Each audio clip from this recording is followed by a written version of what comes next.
Sa ngalan ng Ama at ng Anak at ng Espiritu Santo, Amen. ang pagpapala ng ating Panginoong Jesucristo, ang pag-ibig ng Diyos Ama, at ang pakipagkaisa ng Espiritu Santo, naway sumainiyong lahat. At sumayo rin. Mga kapatid, sa sandali ng katahimikan, ating isipin at pagsisihan ang ating nagawang kasalanan upang tayo'y maging marapat gumanap sa banal na pagdiriwang. Tayo pong lahat, inaamin ko sa makapangyarihang Diyos At sa inyong mga kapatid, na lubha akong nagkasala sa isip, salita at sa gawa, at sa aking pagkukulang. Kaya isinasamo ko sa mahal na Birheng Maria, sa lahat ng mga anghel at mga banal, at sa inyong mga kapatid, na ako'y ipanalangin sa Panginoon ating Diyos. Kaawaan tayo ng makapangyarihang Diyos, patawarin tayo sa ating mga kasalanan at patnubayan tayo sa buhay na walang hanggan. Amen. Panginoon, kaawaan mo kami. Panginoon, kaawaan mo kami. Kristo, kaawaan mo kami. Kristo, kaawaan mo kami. Panginoon, kaawaan mo kami. Panginoon, kaawaan mo kami. Manalangin tayo. Ama naming makapangyarihan, niloob mo ang iyong anak ay mabayubay sa krus para sa aming lahat, upang ang paniniil ng kalaban ay kaniyang mabigyang wakas. Ipagkaloob mong amin nawang makamtan ang pagpapalang kaloob ng muli niyang pagkabuhay bilang tagapamagitan kasama ng Espiritu Santo magpa sa walang hanggan. Amen. Magsiupo muna ang lahat.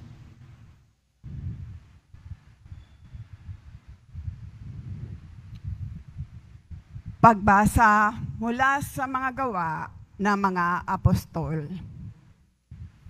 Noong mga araw na iyon, tumindig ang isang Pariseyong nangangalang Gamaliel, tagapagturo ng kautusan at iginagalang ng buong bayan. Inyutos niyang ilabas muna ang mga apostol, saka nagsalita. Mga kababayan, isipin ninyong mabuti ang gagawin sa mga taong ito.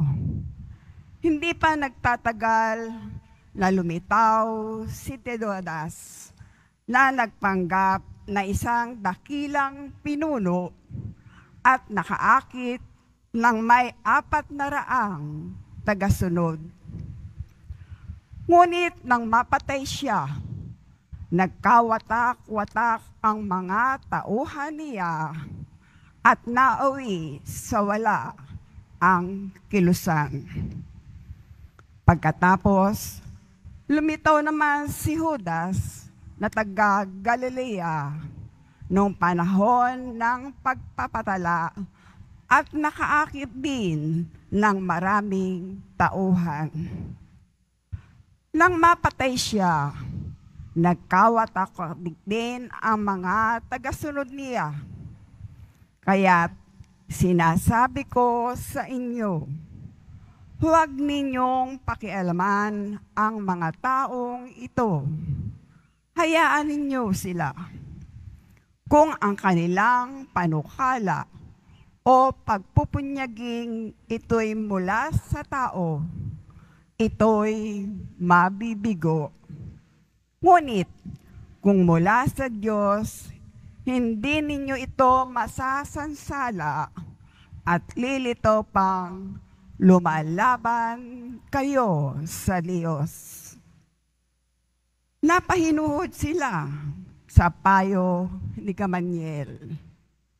Pinapasok na muli ang mga apostol at pagkatapos ipapalo at pagbawalang mangaral sa pangalan ni Jesus, sila'y pinalaya.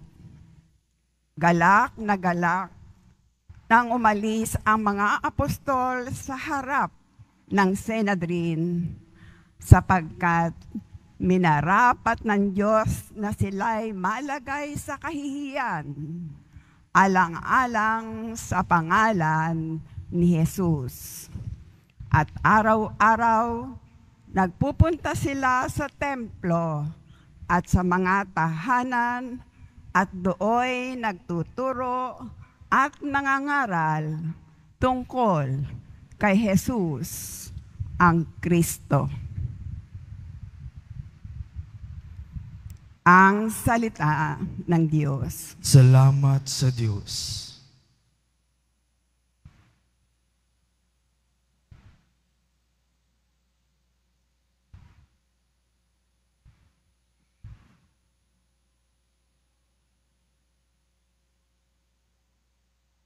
Ang tanging aking mithi, Panginooy makapiling. Ang tanging aking mithi, Panginooy makapiling.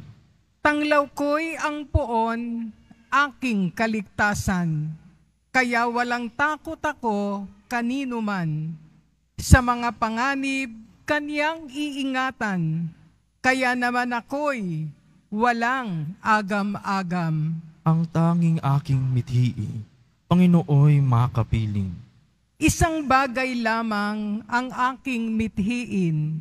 Isang bagay itong sa poon hiniling. Ang ako'y lumagi sa banal na templo upang kagandahan niya'y mamasdan ko. At yaong patnubay niya ay matamo. Ang tanging aking mithi, Panginooy makapiling. Ako'y nananalig na bago mamatay, masasaksihan ko ang iyong kabutihan na igagawad mo sa mga hinirang. Sa Panginoong Diyos, tayo'y magtiwala, ating patatagin ang paniniwala. Tayo ay umasa sa Kaniyang kalinga. Ang tanging aking mithi, Panginooy makapiling. Magsitayo na po ang lahat.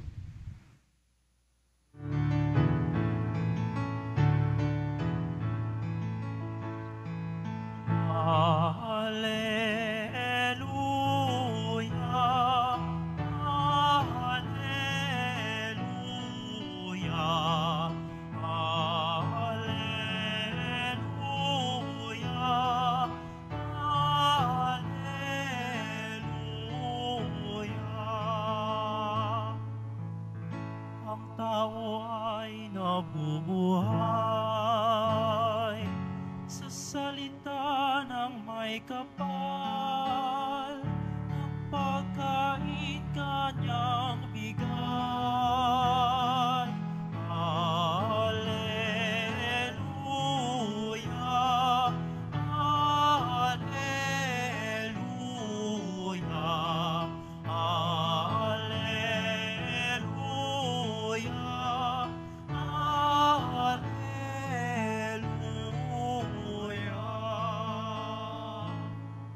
Sumainyo ang Panginoon. At sumayo rin. Ang mabuting balita ng Panginoon ayon kay San Juan. Papuri sa iyo, Panginoon. Noong panahong iyon, tumawid si Jesus sa ibayo ng lawa ng Galilea na tinatawag ding lawa ng Tiberias. Sinundan siya ng mga napakaraming tao sapagkat nakita nila ang mga kababalaghang ginawa niya sa pagpapagaling sa mga may sakit. Pumahon si Jesus sa burol kasama ang kanyang mga alagad at naupo roon. Malapit na noon ang pista ng Paskwa ng mga Hudyo. Tumanaw si Jesus at nakita niyang dumarating ang napakaraming tao.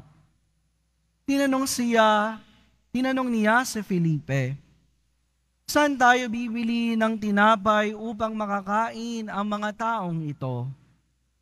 Sinabi niya ito upang subukin si Felipe, sabagat alam ni Jesus ang kanyang gagawin.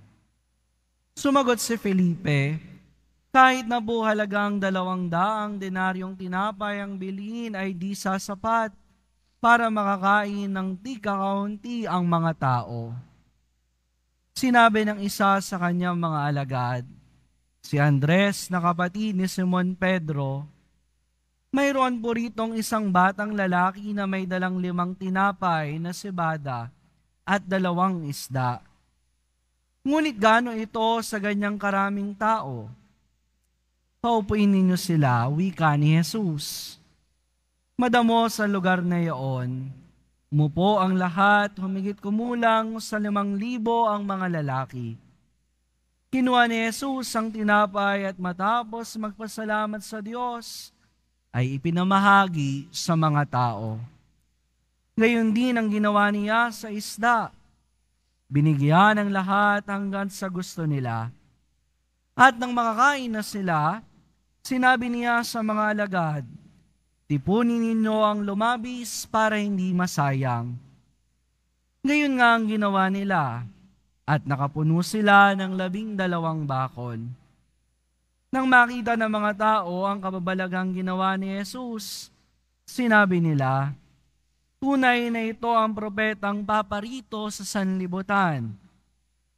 Nahalata ni Jesus na lumalapit ang mga tao at pilit siyang kukunin upang gawing hari. Kaya muli siyang umalis na mag-isa patungo sa kaburulan. Ang mabuting balita ng Panginoon. Pinupuri ka namin, Panginoong Hesukristo. Magsiupo muna ang lahat.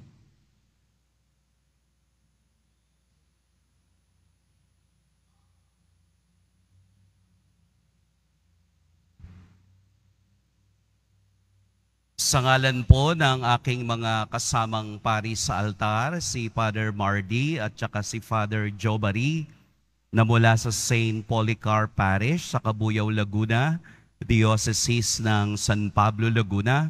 Magandang umaga po sa inyong lahat. Atin pong purihin at dakilain ang ating Poong Jesus Nazareno.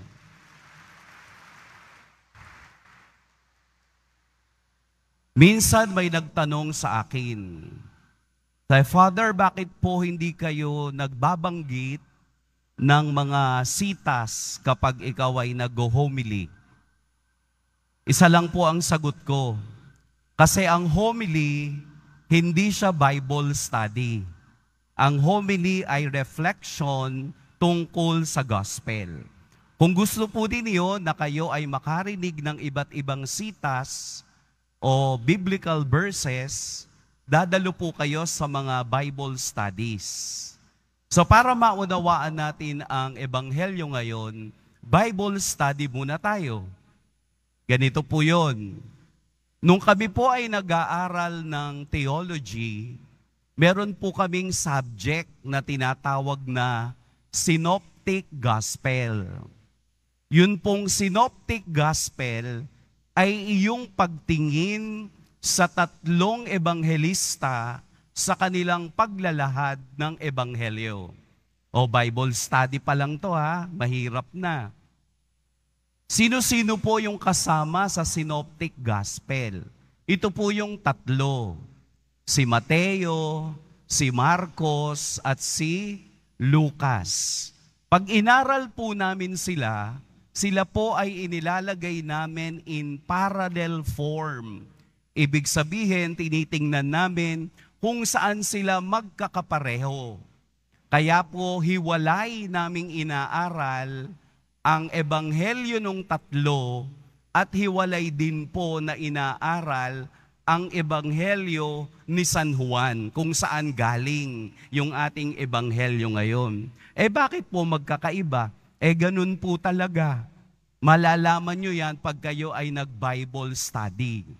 Bakit ko po pinupunto sa inyo? Dahil isa ang gospel na narinig natin ngayon na silang 4 ay mayroon. Yung multiplication of the bread o yung himala ng pagpaparami ng tinapay, meron silang 4. Hindi lang yung 3. Pati si San Juan meron. So ibig sabihin po, kapag ang 4 na ebanghelista ay mayroong sanaysay tungkol sa isang pagkakataon o parte ng buhay ni Jesus, ito po ay napakahalaga. Yun po ang rason, napakahalaga ng himala ng pagpaparami ng tinapay. Simplihan lang po natin. Kahit na ang tatlo ay iba-iba ng kanilang pagpapalagay, kapareho pa rin ng patutunguhan. Ano yon? Multiplication of the bread. Sample. 5 plus 5, 10. Ibahin natin. Nagbabago ba pag sinabi kong 6 plus 4? 10 pa rin. O kaya 7 plus 3, 10 pa rin. Ibig sabihin, kahit na ang katotohanan ng Ebanghelyo ay nagpapakita ng himala ng Diyos, doon pa rin patungo sa kalwalhatian at kapangyarihan ng ating Poong Jesus Nazareno. Lahat po tayo na naririto ay may iisang patutunguhan, ang dambana ng ating Poong Jesus Nazareno. Hindi tayo pare-pareho ng ginamit papunta dito. Mayroong iba, siguro may sasakyan. Tama po? Yung iba sumakay ng LRT. Yung iba nagbisikleta. O kaya naman yung iba lumipad. Ganun pa man, isa lang ang ating pinatunguhan. Ang maupo, makinig, sumamba at makiisa para sa kalwalhatian ng ating Poong Jesus Nazareno. Marami po tayong pwedeng pag-usapan sa Ebanghelyo ngayon. Napakaraming parte ang pwede nating paghimay-himayin. Pero gusto ko lamang pong ibahagi sa inyo, yun bang parang center of attraction ng gospel? Sino at ano? Yung bata. Yung batang may dalang 5 tinapay at 2 isda. Ibig sabihin, yung bata lang ang nagpakita na meron siyang dala. Yung kasamahang matatanda, nakatago. Tama? Doon mo makikita kapag matanda na, kuripot na daw.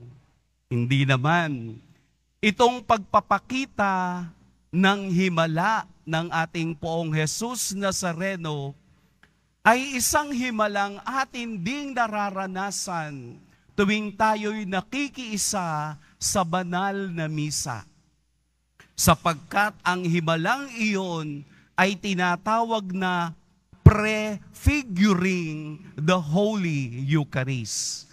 Binibigyan ngayon ng atensyon ng Ebanghelyo sa pamamagitan ng kapangyarihan ni Jesus na ang tinapay na ito na nagiging kaniyang katawan ay ibinabahagi sa lahat ng sumunod sa kaniya.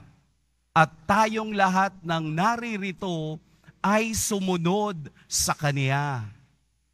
Ang tanong, ano ang iyong dala? Ang batang nakita nila ay nagbigay ng 5 tinapay at 2 isda. Kakaunti.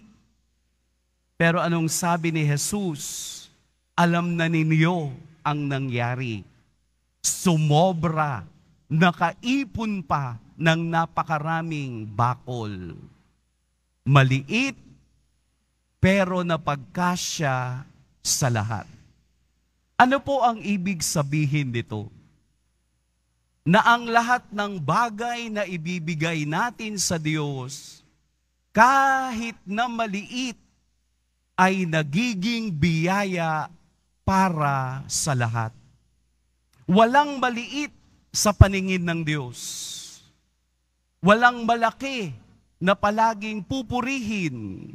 Ang maliliit na bagay na yan, kapag napagsama-sama, ay nagiging sapat para sa lahat.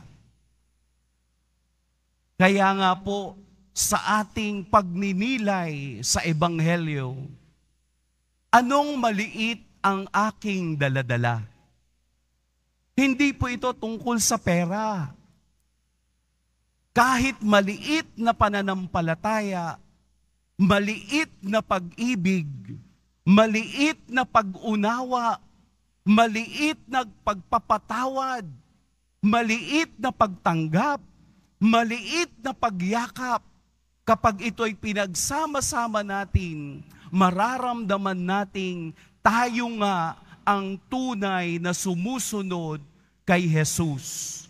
Na tayo nga yung nagugutom sa Kanya. Na ang maliit na bagay na meron ako ay lumalaki kapag naibabahagi ko sa iba. Kung ang lahat ay may maliit na pagpapasensya, matatapos natin ang lahat ng bagay. Kung ang lahat ay may pag-ibig na maliit, mapaparamdam pa rin natin ang pag-ibig na yan dahil love begets love. Ang bagay na maliit ay nanganganak ng maliit at lumalaki upang ito'y maramdaman ng lahat. Kaya tayong lahat, sa pamamagitan ng kaniyang himala sa banal na Eucharistia, ay magbibigay ng maliit na meron tayo dahil ito'y pagpapalain ng Diyos sa katapusan. Yung maliit na donasyon na inyong binibigay, kapag pinagsasama-sama, nakakapagpakain po tayo ng halos 500 walang makain. Yung mga isa-isang kilong bigas na inyong ibinibigay, nagbibigay po ito ng kabusugan sa mga nagugutom sa loob ng isang buwan. Sa walang maliit na hindi makatutulong.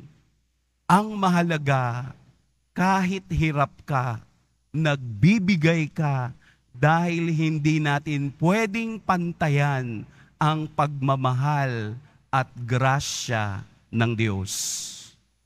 Sapagkat ang batang maliit na to ay tayo ring lahat. Kapag tayo ay nagmamaliit sa iba, doon nasisira ang ating koneksyon sa Diyos. Kaya hindi natin pwedeng sabihin, ang liit naman ng bigay mo.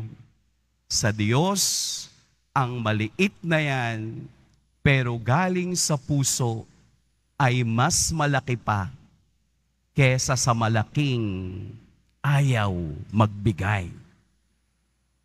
Kaya po ang Ebanghelyo ngayon ay dadalhin ninyo sapagkat sa maliit, kapag ito ay malimit, papunta sa langit. Amen. Pagpalain tayo ng poong may kapal.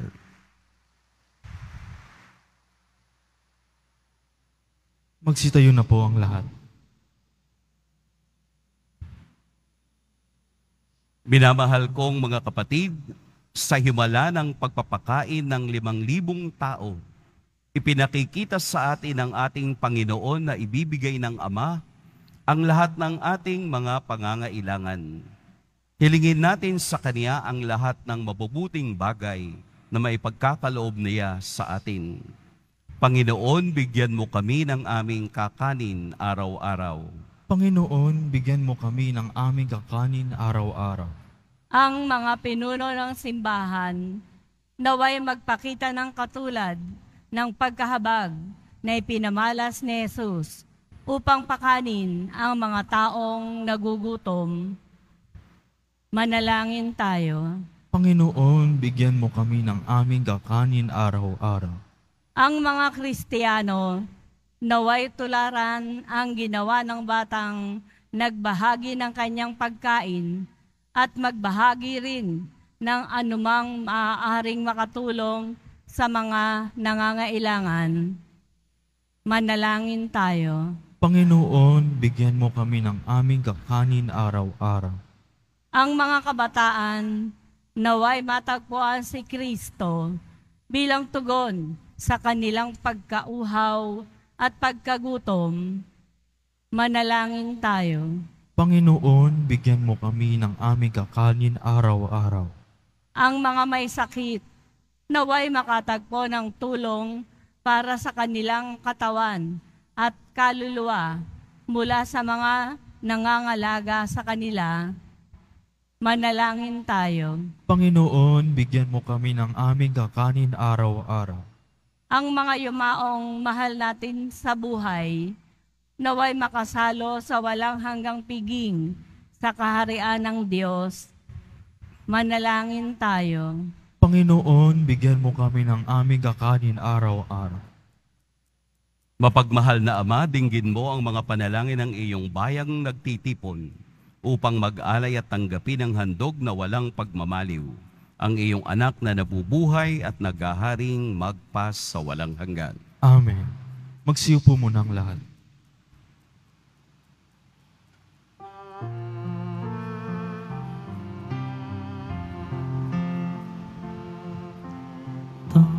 Tanggapin mo, O Panginoon, ang alay ng bayan, nagdiriwang, puringan mo bigay, ang alak at tinapay, handog ng pagkabuhay. Tanggapin mo, O Panginoon, ang alay ng bayan, nagdiriwang, puhunan mo bigay, ang alak at tinapay, handog na pagkabuhay. Magsitayo na po ang lahat. Madalangin kayo mga kapatid upang ang paghahain natin ay kalugdan ng Diyos amang makapangyarihan. Tanggapin nawa ng Panginoon itong paghahain sa inyong mga kamay, sa kapurihan niya at karangalan, sa ating kapakinabangan at sa buong sambayan niyang banal.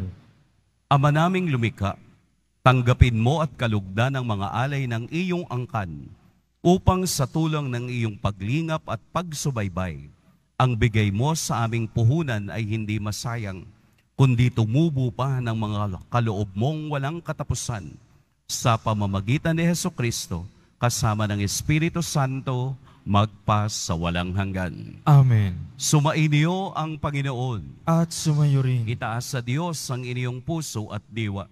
Itinaasa namin sa Panginoon. Pasalamatan natin ang Panginoong ating Diyos. Marapat na siya ay pasalamatan. Ama naming makapangyarihan, tunay ngang marapat na ikaw ay aming pasalamatan. Lalo ngayong ipinagdiriwang ang paghahain ng Mesiyas, ang maamong tupa na tumubos sa aming lahat. Ang iyong anak na minamahal ay naghain ng sarili niyang buhay.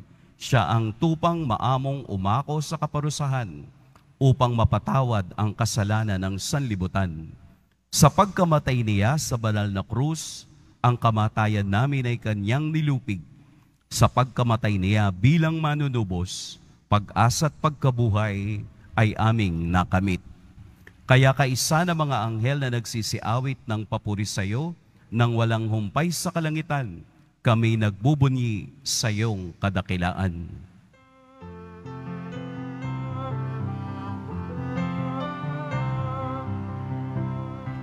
Santo, Santo, Santo, Panginoong Diyos ng mga hukbo, napupuno ang langit at lupa, ang kadakilaan mo. Hosana, Hosana, sa kaitaasan, Hosana, Hosana, sa kaitaasan, pinagpala ng naparirito, sa ngalan ng Panginoon. Hosana, Hosana, sa kaitaasan, Hosana, Hosana, sa kaitaasan.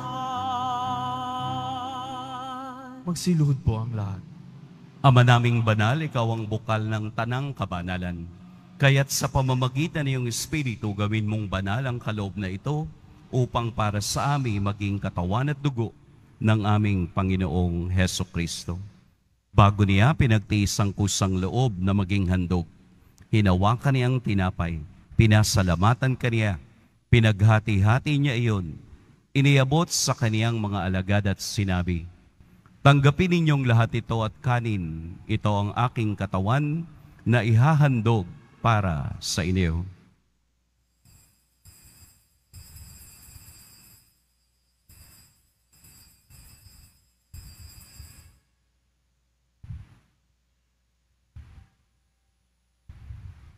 Gayun din naman, noong matapos ang hapunan, hinawakan niya ang kalis, muli kaniyang pinasalamatan.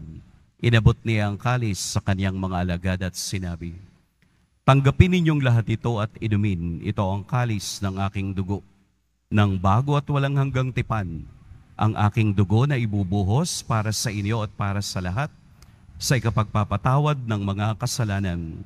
Gawin ninyo ito sa pag-alala sa akin."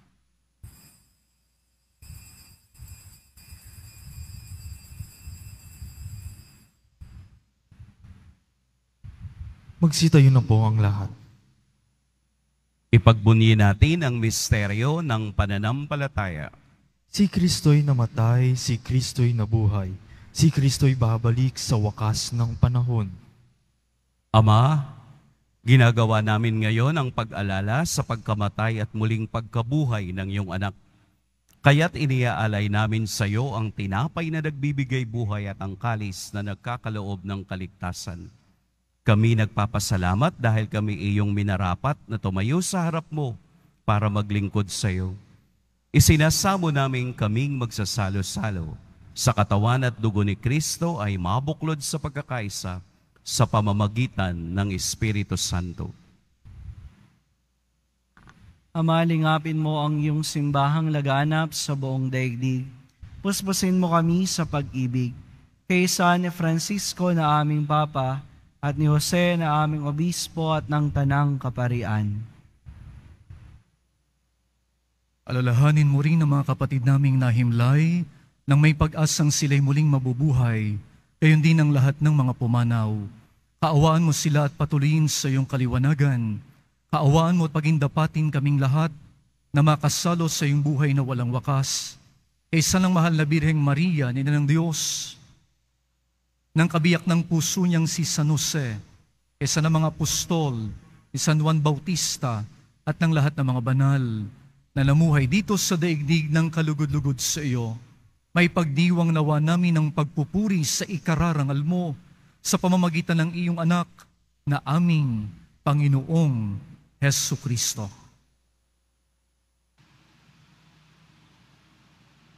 Sa pamamagitan ni Kristo kasama niya at sa Kaniya, ang lahat ng parangal at papuri sa iyo, Diyos amang makapangyarihan, kasama ng Espiritu Santo, magpasa walang hanggan.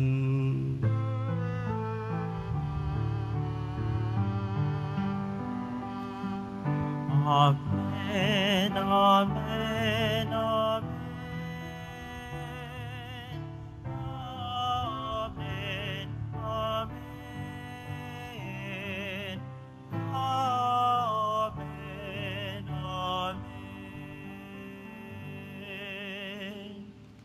Sa tagubilin ng nakagagaling na utos at sa turo ni Jesus na Panginoon natin at Diyos, ipahayag natin ng lakas loob.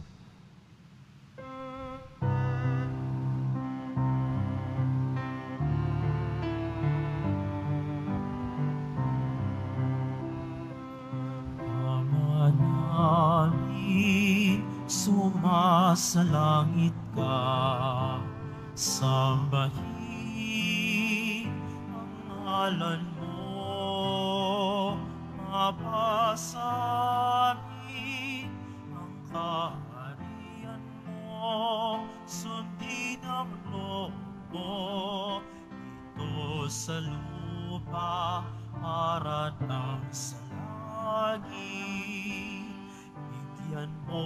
kami ngayon ng aming kakanin sa araw-araw at patawarin mo kami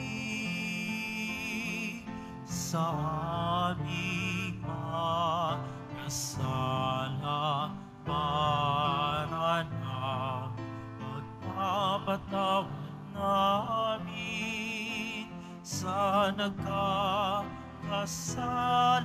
sa amin at huwag mo kami ipahintulot sa tukso at yanyan mo kami sa lahat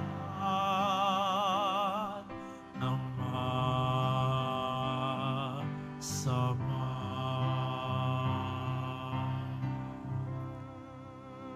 Hinihiling namin kami iadya sa lahat ng masama, pagkalooban ng kapayapaan araw-araw, iligtas sa kasalanan at ilayo sa lahat ng kapahamakan, samantalang aming pinananabikan ang dakilang araw ng pagpapahayag ng tagapagligtas naming si Hesus Kristo. Sapagkat iyo ang kaharian at ang kapangyarihan at ang kapurihan, magpakailanman. Amen. Panginoong Hesus Kristo, sinabi mo sa iyo mga apostol, kapayapaan ang iniiwan ko sa inyo, ang aking kapayapaan ang ibinibigay ko sa inyo. Tunghayan mo ang aming pananampalataya at huwag ang aming pagkakasala. Pagkalooban mo kami ng kapayapaan at pagkakaisa ayon sa iyong kalooban, kasama ng Espiritu Santo, magpa sa walang hanggan. Amen. Ang kapayapaan ng Panginoon naway laging sumainiyong lahat. At sumayo rin. Magbigayan kayo ng kapayapaan sa isa't isa. Kordero ng Diyos na nag-aalis ng mga kasalanan at sanlibutan, maawa ka sa amin. Kordero ng Diyos na nag-aalis ng mga kasalanan at sanlibutan, maawa ka sa amin. Kordero ng Diyos na nag-aalis ng mga kasalanan at sanlibutan, ipagaloob mo sa amin ang kapayapaan. Magsiluhod po ang lahat.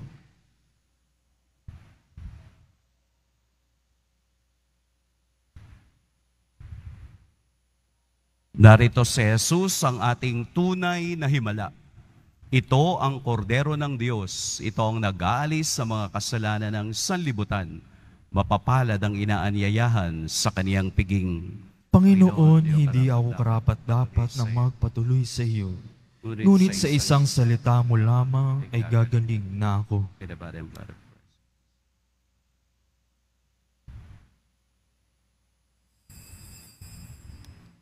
Para sa lahat ng tatanggap ng banal na komunyon, sasagot po tayo ng amin, pagkasabi ng pari o ng lay minister ng katawan ni Kristo at isubo agad sa bibig bago umalis sa harapan ng pari o lay minister. Sumunod po tayo.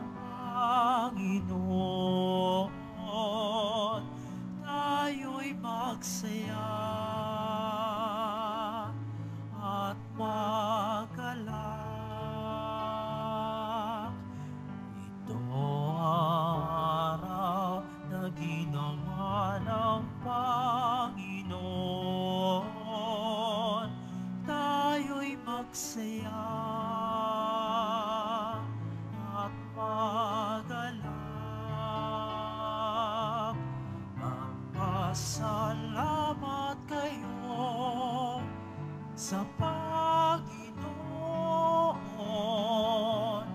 Butihin siya, kanyang gaway walang hanggan.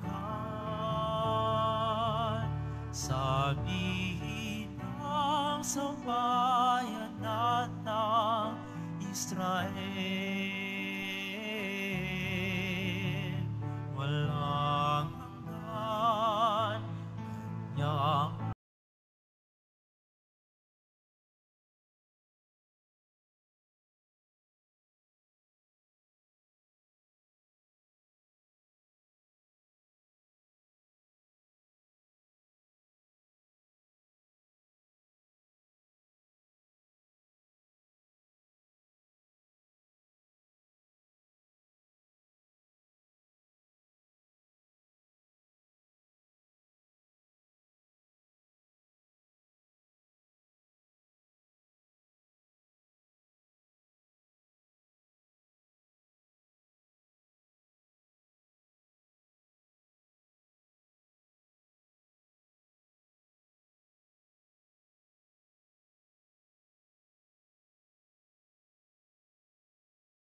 mabibili pa rin po ang ating opisyal na imahe ni Jesus Nazareno. Ang mga ito po ay mabibili lamang sa ating parish finance office. Ang malilikom po na pondo ay gagamitin sa pagsasaayos ng ating Adoration Chapel at Baptistry. Maraming salamat po. Mga paalala sa mga nagsisimba. Pagkatapos ng misa, ay wiwisikan po ang lahat ng banal na tubig.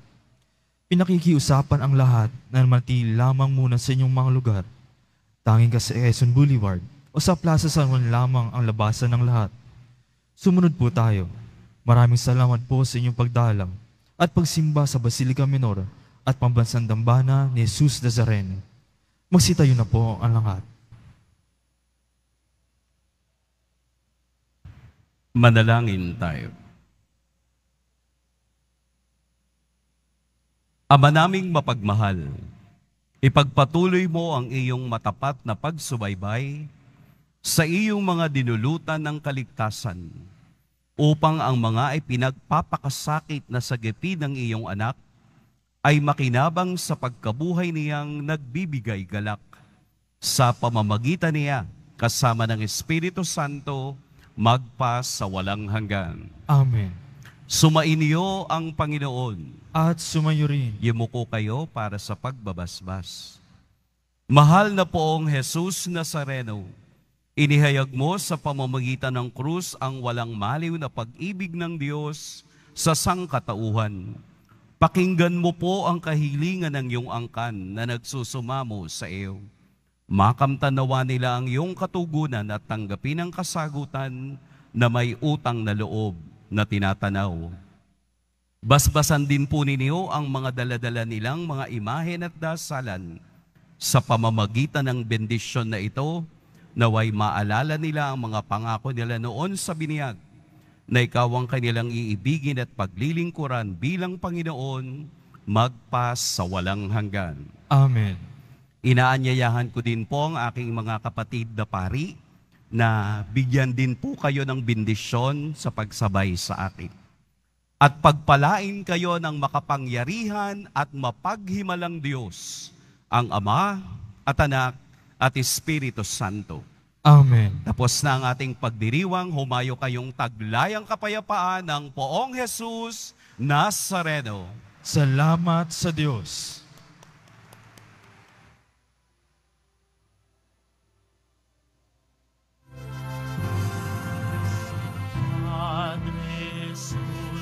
Nazareno, sinasamba ka namin, pinipinto ka namin, aral mo ang aming buhay at kaligtasan, si Padre Jesus Nazareno.